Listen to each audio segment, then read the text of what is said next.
किस श्राप के कारण सभी स्त्रियों को मासिक धर्म आता है, जिससे हर स्त्री को प्रत्येक महीने मासिक धर्म की पीड़ा से गुजरना पड़ता है। मित्रों, आज की इस वीडियो में मैं आपको एक कथा के माध्यम से बताऊंगा कि वह श्राप कौन सा था जिस वजह से स्त्रियों के मासिक धर्म की शुरुआत हुई। जब स्त्रियों को मासिक धर्म की पीड़ा होती है तो कुछ लोग स्त्रियों को छूना पाप समझते हैं। तो चलिए इस वीडियो को माध्यम से जानते हैं कि उस दौरान स्त्रियों को भयानक पीड़ा का सामना क्यों करना पड़ता है।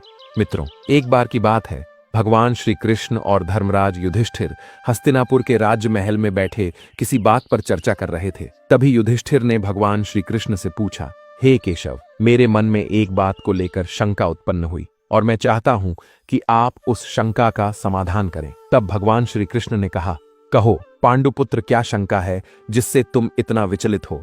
मैं तो सभी शंकाओं और प्रश्नों का शमन करने के लिए ही बैठा हूं। तब युधिष्ठिर ने कहा, हे केशव, मेरा प्रश्न यह है कि स्त्रियों में प्रत्येक महीने मासिक धर्म आता है और सभी स्त्रियों को इस असहनीय पीड़ा से गुजरना पड़ता है। भगवान, ऐसा कौन सा श्राप है जिससे स्त्रियों के साथ होता है? इसका उत्तर मैं जानना चाहता हूं। तब भगवान श्री कृष्ण ने कहा, हे कौन्तेय, मैं तुम्हें एक कथा के माध्यम से इस प्रश्न का उत्तर देता हूं। तुम मन लगाकर ध्यानपूर्वक उस कथा का श्रवण करना, तुम्हारी शंका का समाधान अवश्य ही हो जाएगा। भगवान श्री कृष्ण युधिष्ठिर को कथा सुनाना प्रारंभ करते हैं। हे धर्मराज, प्राचीन समय की बात है कि निर्मल देश में एक अत्यंत सुंदर नगरी थी, जहां श्रीकांत नाम का एक विद्वान ब्राह्मण रहा करता था। श्रीकांत को समस्त वेदों और शास्त्रों का ज्ञान था। वह एक तेजस्वी और परम बुद्धिमान, गुणवान और धर्म के मार्ग में खुद को समर्पित करने वाला ब्राह्मण था। सभी वर्णों के लोग श्रीकांत का बहुत सम्मान करते थे। श्रीकांत प्रतिदिन यज्ञ करता था, दान पुण्य में संलग्न रहता और संध्या उपासना भी करता था। वह पशु, पुत्र, परिवार और संपत्ति से संपन्न था। उसकी पत्नी का नाम साधना था, जो अत्यंत चरित्रवान, गुणवान और पतिव्रता थी। एक दिन श्रीकांत और साधना ने मिलकर अपने घर पर भगवान सत्यव्रत की पूजा का आयोजन किया और सभी ब्राह्मणों को स्वयं जाकर निमंत्रण दिया। नगर में रहने वाले सभी मनुष्यों को भी पूजा के लिए बुलाया। साधना ने घर पर अनेक प्रकार के स्वादिष्ट भोजन का आयोजन किया और सभी को भोजन के लिए आमंत्रित किया। पूजा के दिन सभी ब्राह्मण उनके घर पधारे। श्रीकांत ने विधिपूर्वक उनका स्वागत किया, उन्हें आदरपूर्वक बैठाया और प्रेम पूर्वक भोजन कराया। सभी ब्राह्मणों की भूख तृप्त करने के बाद श्रीकांत ने भगवान का स्मरण करते हुए जिन जिन को आमंत्रित किया था उन्हें वस्त्र आदि का दान कर विदा किया। ब्राह्मणों ने आशीर्वाद देकर विदा ली। इसके बाद श्रीकांत ने अपने परिवार, मित्रों और भूखे लोगों को भी भोजन कराया। इस प्रकार से पूजा और भोजन व्यवस्था संपन्न करने के बाद जब श्रीकांत अपने घर के द्वार पर पहुंचा तो उसने देखा कि एक कुत्ता और एक सुअरनी आपस में बात कर रहे थे। श्रीकांत ने उनकी बातों को सुना तो उसे आश्चर्य हुआ कि वे दोनों उसके माता पिता थे, जो पिछले जन्म के पाप कर्मों के कारण इस जन्म में कुत्ता और सुअरनी बन गए थे। यह जानकर श्रीकांत सोचने लगा कि कैसे उनके उद्धार के लिए वह कुछ कर सके। रात भर वह इसी विचार में जागता रहा और भगवान का स्मरण करता रहा। उसने सोचा कि उसके माता पिता की आत्मा की मुक्ति का उपाय मुनि कश्यप जी ही बता सकते हैं। सुबह होते ही श्रीकांत ने स्नान आदि कार्य संपन्न करके मुनि कश्यप जी से मिलने के लिए उनके आश्रम पर जा पहुंचा। आश्रम के अंदर प्रवेश करते ही मुनि कश्यप जी ने श्रीकांत का स्वागत किया और कश्यप जी श्रीकांत से कहने लगे, हे ब्राह्मण श्रेष्ठ, आप आज किस कारण से हमारे आश्रम में पधारे हैं? आप बड़े ही दुखी दिख रहे हैं। आपके दुख का कारण क्या है? श्रीकांत कहता है, हे मुनिवर, आपको मेरा प्रेम भरा प्रणाम। हे मुनिवर, आज आपके दर्शन मात्र से मेरा जन्म सफल हो गया, परंतु हे मुनिवर, यहाँ आज मैं आपके पास अपनी एक शंका को लेकर आया हूँ। कृपया आप ही अब मुझे इस दुख से बाहर निकालें। हे प्रभु, मुझे इस शंका से आजाद कीजिए। मैं अत्यंत दुखी और दुर्बल हो गया हूँ। कश्यप जी ने आगे कहा, हे ब्राह्मण देव, आप दुखी मत होइए। आपकी जो भी शंका है वह निसंकोच होकर मुझसे पूछो, मैं अवश्य तुम्हारी शंका का समाधान करूंगा। फिर श्रीकांत कहता है, हे मुनिवर, कल मैंने अपने घर पर भगवान सत्यनारायण का पूजन करवाया था तथा अनेक ब्राह्मणों को और भूखे लोगों को भोजन कराया। मैंने सब कुछ विधि पूर्वक पूजन किया। फिर जब मैं अपने घर के बाहर अपने मेहमानों को अपने द्वार तक छोड़ने आया तो मैंने देखा कि मेरे द्वार पर एक कुत्ता और एक सुअरनी दोनों मेरे घर के सामने खड़े होकर बात कर रहे थे। सबसे पहले तो वह कुत्ता उस सुअरनी से इस प्रकार से कहने लगा, देखो आज कैसी घटना घटी हमारे पुत्र के घर में। ब्राह्मण के भोजन के लिए जो दूध रखा था, एक सांप ने उस दूध के बर्तन में अपना विष उगल दिया था। इसे देखकर मुझे बड़ी चिंता होने लगी, क्योंकि उसी दूध से भोजन बनने वाला था। अगर मेरे पुत्र के घर पर उस विषैले दूध से कुछ बनाया जाता और सभी लोग उस दूध को खा लेते तो उन सब की मृत्यु हो जाती। इसलिए मैंने उस बर्तन में से सारा दूध पी लिया। लेकिन जब मेरी बहू की दृष्टि मुझ पर पड़ी तब उसने मुझे डंडों से खूब पीटा, जिससे मेरे शरीर का अंग भंग हो गया। अब मुझे बहुत पीड़ा हो रही है और इसी वजह से मैं लड़खड़ाते हुए चल रहा हूँ। मुझसे यह पीड़ा सहन नहीं हो रही है। कुत्ते की बात को सुनकर वह सुवर्णी बहुत दुखी हो गई और अपना वृत्तांत सुनाने लगी। वह बोली, हे प्रीतम, अब मैं तुम्हें मेरे दुख का कारण सुनाती हूँ। पूर्व जन्म में मैं इस ब्राह्मण की माता थी, परंतु आज इस ब्राह्मण ने सभी लोगों को भोजन कराया, किंतु इसने मेरे सामने घास तक नहीं डाली और न ही मुझे जल पिलाया। श्रीकांत बोला, हे मुनिवर, इसी कारण से मैं बहुत दुखी हूँ। फिर श्रीकांत कहने लगा, इस प्रकार से अपने माता पिता को एक कुत्ता और सुवर्णी के रूप में ऐसा बोलते हुए देखकर मुझे बड़ा दुख हो रहा है। हे मुनिवर, मुझे रात भर नींद नहीं आई। हर क्षण मुझे बस यही चिंता सताए जा रही है कि मैंने कभी कोई पाप नहीं किया, हमेशा धर्म के कार्य किए हैं, परंतु फिर भी मेरे माता पिता को ऐसे कष्ट झेलने पड़ रहे हैं। हे मुनिवर, यही मेरी शंका है। इसी कारण आज मैं आपके पास आया हूँ। कृपया आप अपनी दिव्य शक्ति से पता करके मुझे बताइए कि किस कारण से मेरे माता पिता की ऐसी दुर्दशा हुई है और उनकी मुक्ति के लिए मुझे कौन सा कर्म करना होगा। तब मुनि कश्यप जी ने ध्यान लगाते हुए वह सब कुछ देख लिया और उस ब्राह्मण के माता पिता के पूर्व जन्म के कर्मों के बारे में श्रीकांत से कहने लगे, हे ब्राह्मण, तुम्हारे माता पिता ने पिछले जन्म में घोर पाप किया है। उसी पाप कर्मों के कारण आज उनकी ऐसी दुर्दशा हुई है। श्रीकांत कहने लगा, हे गुरुदेव, कौन से पाप के कारण मेरे माता पिता की ऐसी दुर्दशा हुई है? कृपया मुझे उसके बारे में विस्तार से बताने की कृपा करें, मैं जानना चाहता हूँ। फिर मुनि कश्यप जी कहते हैं, हे ब्राह्मण, तुम ध्यान से सुनो। यह कुत्ता जो तुम्हारे पिता हैं, यह पिछले जन्म में बसंत नगर के श्रेष्ठ ब्राह्मण हुआ करते थे। इन्होंने एक दिन एकादशी का व्रत रखा, परंतु यह उसका पालन न कर सके और भोजन कर लिया था। एकादशी के व्रत के दिन तुम्हारे पिता ने दान धर्म भी नहीं किया।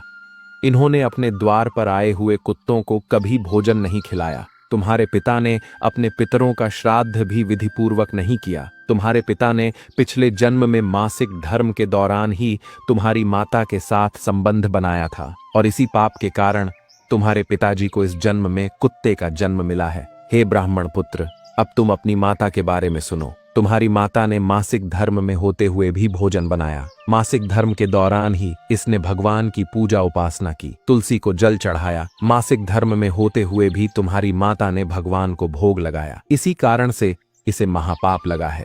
मासिक धर्म के दौरान स्त्री 3 से 5 दिनों के लिए अपवित्र हो जाती है। मासिक धर्म के दौरान स्त्री को पूजा पाठ नहीं करना चाहिए, ना ही सत्संग करना चाहिए। प्रत्येक स्त्री को इन 3 से 5 दिनों में अपने बाल भी नहीं धोने चाहिए, इससे उसके पति की आयु कम होती है। मासिक धर्म के दौरान पेड़ पौधों को स्पर्श नहीं करना चाहिए। मासिक धर्म में स्त्री के साथ संबंध भी नहीं बनाना चाहिए। वह मुनिवर आगे कहते हैं, जो पुरुष मासिक धर्म में स्त्री के साथ संबंध बनाता है उसे ब्रह्म हत्या का पाप लगता है। जो पुरुष उस वक्त के समय में स्त्री के वस्त्रों को स्पर्श करता है उसे भी पाप लगता है। मासिक धर्म में स्त्री के शरीर में 3 से 5 दिनों तक ब्रह्म हत्या का पाप निवास करता है और 6वें दिन ही वह स्नान करके पवित्र हो जाती है। 6वें दिन स्नान करने के पश्चात स्त्री को अपने पति का मुख देखना चाहिए, अन्य किसी पुरुष का मुख नहीं देखना चाहिए। यदि पति समीप न हो तो सूर्य देव के दर्शन करने चाहिए। मुनि कश्यप श्रीकांत से कहते हैं, हे ब्राह्मण श्रेष्ठ, इसी पाप के कारण तुम्हारे पिता को कुत्ते और तुम्हारी माता को सुवर्णी का जन्म प्राप्त हुआ है। श्रीकांत कहता है, हे मुनिवर, अब आप मुझे मेरे माता पिता की मुक्ति के लिए उपाय बताने की कृपा करें। तब कश्यप जी अपनी दिव्य दृष्टि से इसका मार्ग भी देख लेते हैं और कहते हैं, हे ब्राह्मण, तुम किसी भी अमावस्या के दिन अपने माता पिता की मुक्ति के लिए श्राद्ध तथा तर्पण करो और दान धर्म करो। गाय की सेवा करो, गौ माता को भोग खिलाओ और अपने माता पिता की मुक्ति के लिए भगवान से प्रार्थना करो। जैसा मुनि कश्यप जी कहते हैं वैसा ही करता है और फिर उसके माता पिता को समस्त पापों से मुक्ति मिलती है। अब भगवान श्री कृष्ण धर्मराज युधिष्ठिर से कहते हैं, हे कौन्तेय, अब मैंने तुम्हें रजस्वला स्त्री को कौन से कार्य नहीं करने चाहिए, इस विषय में तो बता दिया। हे धर्मराज, अब मैं तुम्हें यह बताता हूं कि किस श्राप के कारण प्रत्येक स्त्री जाति को मासिक धर्म की कठोर पीड़ा को सहन करना पड़ता है। तब युधिष्ठिर भगवान श्री कृष्ण से कहते हैं, हे केशव, आपने जो भी अभी बताया कि रजस्वला स्त्री को कौन से कार्य नहीं करने चाहिए और किन किन बातों का विशेष ध्यान रखना चाहिए, इस बात को मैंने भली प्रकार से अपने ध्यान में रख लिया और मेरे एक प्रश्न का उत्तर मुझे मिल चुका है। भगवान, कृपया आप यह भी बताने की कृपा करें कि वह कौन सा श्राप है जिस कारण इस संसार की प्रत्येक स्त्री को हर महीने मासिक धर्म की कठोर पीड़ा से गुजरना पड़ता है।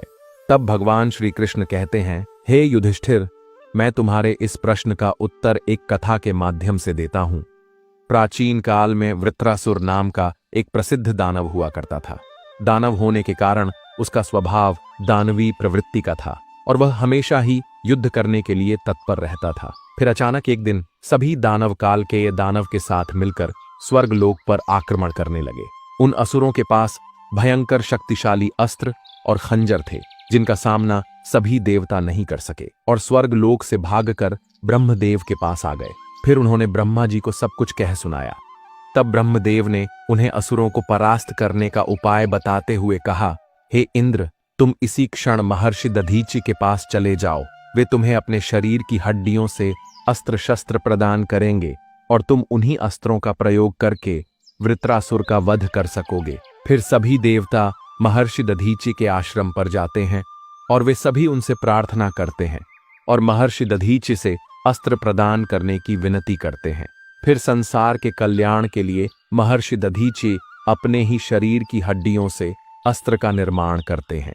उन्हीं अस्त्रों में से एक वज्र नाम का अस्त्र होता है, जिस अस्त्र को देवराज इंद्र धारण कर लेते हैं और फिर से सभी देवता गण वृत्रासुर के साथ युद्ध करने के लिए निकल जाते हैं। उसके उपरांत देवताओं और दानवों के बीच भीषण युद्ध होता है। सभी देवता आकाश में दानवों से युद्ध करने के लिए एकत्रित हो जाते हैं और उन सभी पर प्रहार करने लगते हैं। कई दिनों तक इस प्रकार से दैत्यों और देवताओं के बीच भीषण युद्ध चलता है। फिर देवराज इंद्र और कालकेय आमने सामने आ जाते हैं। दोनों के बीच युद्ध होता है और देवराज इंद्र अपने वज्र का प्रहार करके वृत्रासुर को मार डालते हैं। उसके शरीर में एक ब्रह्म हत्या वास करती थी। वह उस दानव वृत्रासुर की मृत्यु होते ही उसके शरीर से ब्रह्म हत्या बाहर निकलती है और इंद्र का पीछा करने लगती है। फिर वह ब्रह्म हत्या देवराज इंद्र के शरीर में प्रवेश कर लेती है, जिससे इंद्र को ब्रह्म हत्या का पाप लगता है। देवराज इंद्र ब्रह्मदेव के पास जाते हैं और उनसे ब्रह्म हत्या से छुटकारा पाने का उपाय पूछते हैं।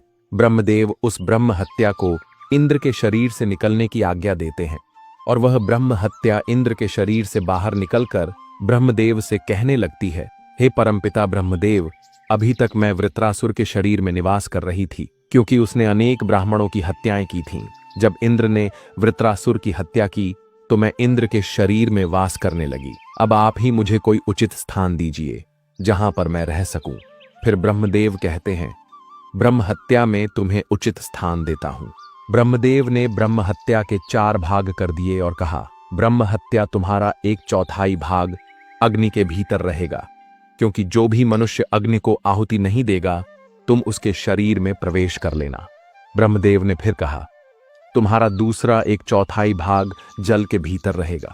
जो भी जल में थूकेगा अथवा जल में मल मूत्र का त्याग करेगा तुम उसके शरीर में प्रवेश करोगी। फिर तीसरा 1/4 भाग पेड़ पौधों और वृक्षों के भीतर रहेगा। जो भी मनुष्य अकारण ही वृक्षों को काटेगा उसे भी ब्रह्म हत्या का पाप लगेगा। उसके बाद ब्रह्मदेव ने अप्सराओं को बुलाया और कहा, हे अप्सराओं, इस ब्रह्म हत्या का 1/4 भाग तुम ग्रहण करो। फिर अप्सराएं कहने लगीं, हे प्रभु, अगर आपकी यही आज्ञा है तो हम इसे आपकी आज्ञा से ग्रहण करने के लिए तैयार हैं, किंतु हमें भी इससे मुक्ति का कोई उपाय बताइए। फिर ब्रह्मदेव कहने लगे, हे अप्सराओं, जो भी पुरुष मासिक धर्म में स्त्री के साथ संबंध बनाएगा उसके अंदर यह ब्रह्म हत्या प्रवेश कर जाएगी। इस प्रकार से ब्रह्म हत्या के 4 भाग हुए, एक अग्नि में, दूसरा जल में, तीसरा वृक्षों में और चौथा स्त्रियों के अंदर प्रवेश कर गया। उसी ब्रह्म हत्या के भाग के कारण स्त्रियों को मासिक धर्म आता है। जो भी पुरुष मासिक धर्म के दौरान स्त्रियों को स्पर्श करता है अथवा उनके साथ संबंध बनाता है, उसे ब्रह्म हत्या का पाप लगता है। अब आगे भगवान श्री कृष्ण युधिष्ठिर से कहते हैं, हे धर्मराज, मैंने आपको एक स्त्री के रजस्वला होने के पीछे का क्या कारण, उसकी कथा सुनाई और यह भी बताया कि रजस्वला स्त्री को कौन कौन से कार्य नहीं करने चाहिए जिससे उसको कष्ट न उठाना पड़े। प्रत्येक स्त्री को चाहिए कि वह मासिक धर्म के समय पूजा पाठ आदि धार्मिक कार्य न करे ताकि उसे कोई भी पाप कर्म न लगे। और प्रत्येक रजस्वला स्त्री को यह भी ध्यान रखना चाहिए कि वह अपने पति को समझाए और उसके पति को भी इस बात का ध्यान रखना चाहिए कि जब उसकी पत्नी मासिक धर्म से हो तो उसके साथ संबंध न स्थापित करें, अन्यथा परिणाम स्वरूप कई सारे पाप कर्म लग जाते हैं जिससे बाद में कष्ट उठाना पड़ता है। आगे भगवान श्री कृष्ण कहते हैं, जो स्त्री इन बातों का ध्यान रखती है और ध्यानपूर्वक सभी नियमों का पालन करती है, उसके घर में सुख समृद्धि और धन वैभव बना रहता है। यहाँ तक कि माता लक्ष्मी भी उसके घर में निवास करती हैं और उसे कभी भी धन संपत्ति की कमी नहीं होती और पूरा परिवार सुखपूर्वक अपना जीवन व्यतीत करता है। भगवान श्री कृष्ण से कथा सुनने के बाद धर्मराज युधिष्ठिर कहते हैं, हे केशव, आपने जितनी भी बातें बताई सभी बातों को मैंने अपने मन में गांठ बांध कर रख लिया है और मेरे सभी प्रश्नों का उत्तर भी मुझे मिल गया है। मित्रों, आशा करते हैं कि आपको भी यह कथा पसंद आई होगी। अगर आपको यह कथा पसंद आई हो तो वीडियो को लाइक कर दीजिए और ऐसी ही ज्ञानवर्धक और जीवनोपयोगी कथाओं के लिए हमारे चैनल को सब्सक्राइब कीजिए।